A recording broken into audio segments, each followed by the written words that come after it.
Stage 15, relative clauses. So we look at these English sentences, of course, always starting in English. What do they have in common? That man who is sitting near the door is my uncle. I read the book which my father gave me. The woman whom you are praising is talented. He greeted all the teachers who were still in the building. As you can see, all of the bold-faced words start with who or whom or which.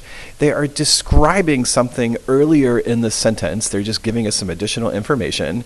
These, in English, are called relative clauses.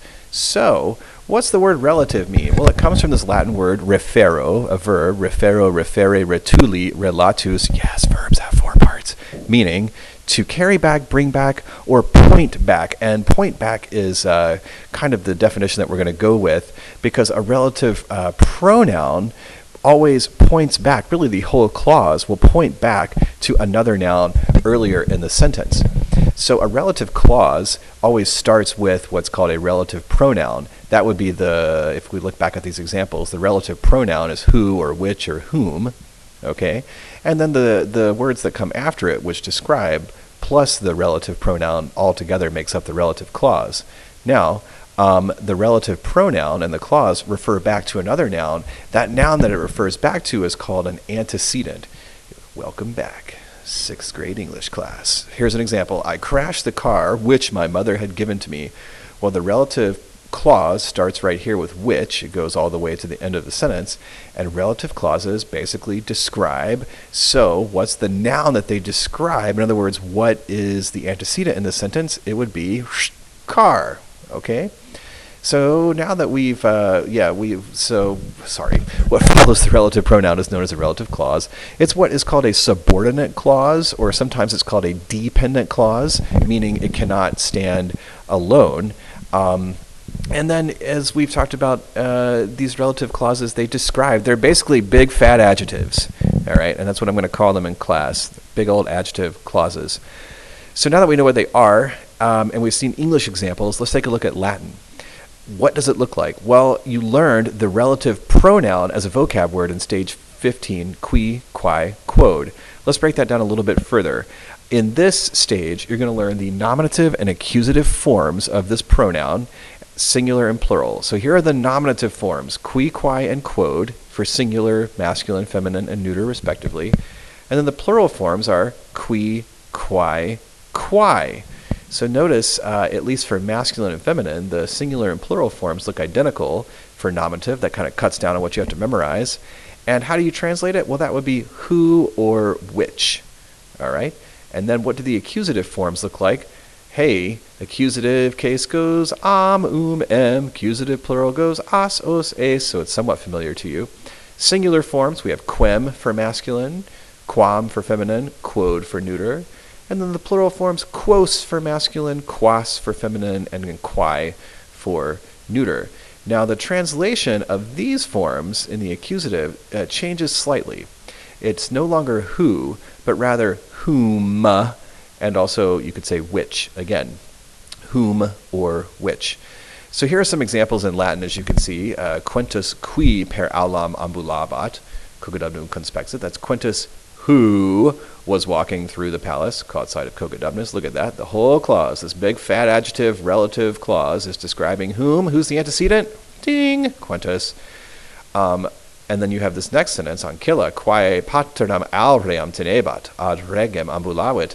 The slave girl who was holding the golden dish walked to the king. That whole clause describing Ancilla.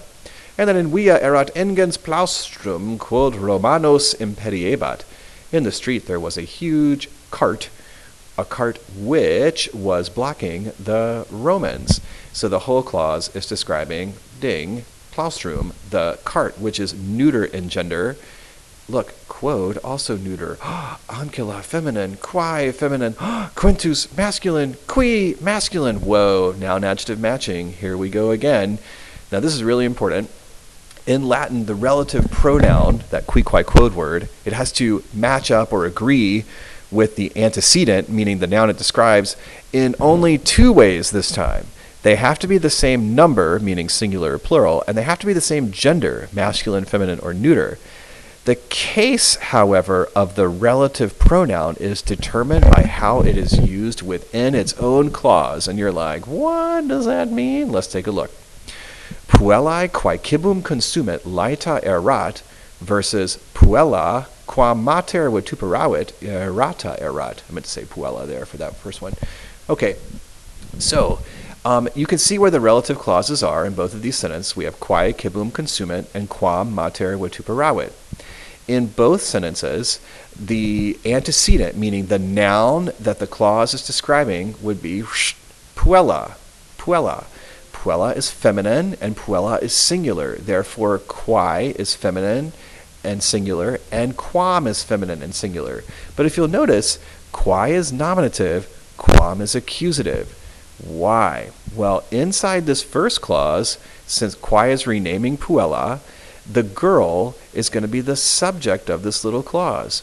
In the second sentence, quam is accusative, therefore the girl, just in these three words, quam mater vituperavit, the girl is going to be the direct object. So that informs the way you translate it.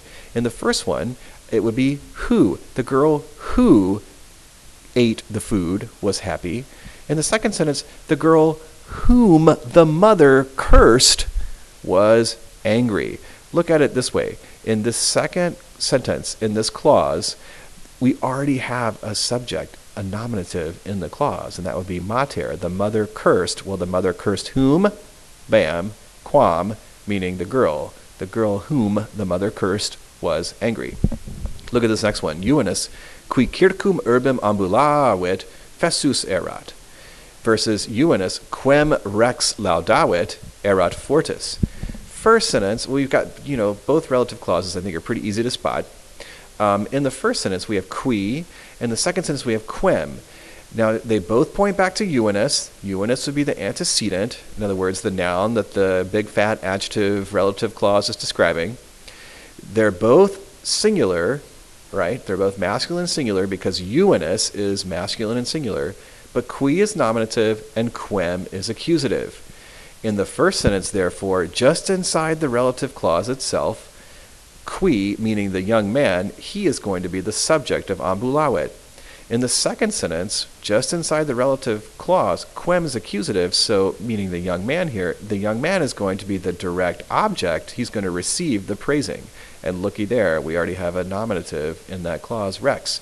So translating it, it would be the young man who walked around the city was tired, versus the young man whom the king praised was brave. So this gets to another issue in English between who and whom, and I know this is going back to like elementary school or middle school. Look at it in English. That student who was running down the hall was late to class versus the woman whom you are praising is talented. Well, in the first sentence, the who's going back to the student, and inside the clause itself, the student is doing the running. And so you use who in English when the antecedent is doing the action inside this clause.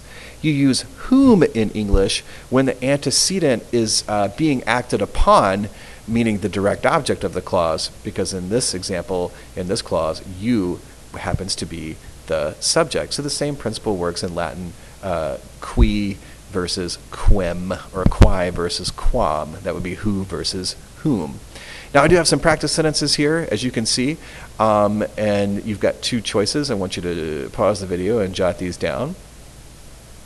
All right, now that you've unpaused it, remember that the relative pronoun has to match up or agree with its antecedent in just two ways, and that would be number and gender. So what do we need to know about sacerdos? We need to know its gender. So you've got to pay very close attention from here on out when you're writing down your vocab words to write down where it says, F period or N period or M period. That's telling you the gender, and you got to memorize that along with the word. So sacerdos, stage 15, vocab word, it is masculine, therefore you would choose qui. The priest who was sacrificing the victim was honoring Claudius. Let's look at the second one. You've got canis, and then I want you to choose between quam and quem. Same deal. Quam is feminine, quem is masculine. They're both accusative. And so we've got to figure out, okay, canis, what is the gender of canis? Hopefully you looked it up in the Blue Book. in the back, and you recognize that it is masculine, therefore you would pick quem. The dog whom Bregons was holding was a gift. How about this next one? Milites plaustrum blank viam claudebat in fossam deiacerunt. So then the question is the antecedent. Is the antecedent usually the word that comes right before the relative pronoun? The answer is yes. So this qui versus quod, we need to be looking at plaustrum. That's going to be our determinant, I should say.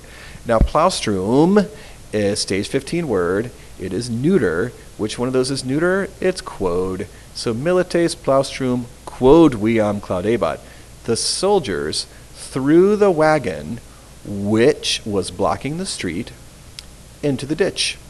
And then finally, cana, quae, quam. Both of those are feminine. Cana is feminine. Both of those are singular. Cana is singular. How do we change, or how do we figure it out? Quae is nominative and quam is accusative. Here's how we figure it out. We look inside the clause itself. Do I see a subject, i.e. a nominative word already inside this clause? I sure do.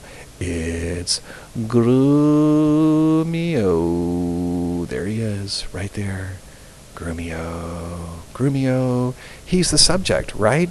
So I have a subject and a verb inside the clause. Well, what do I need? I need, ding, ding, ding, quam, a direct object.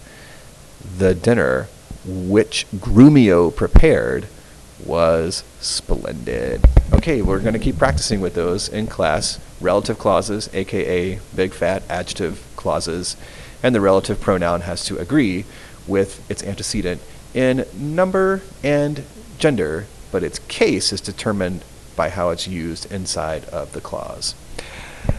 Summer breeze makes me feel fine, blowing through the jasmine in my mind. Doo-doo.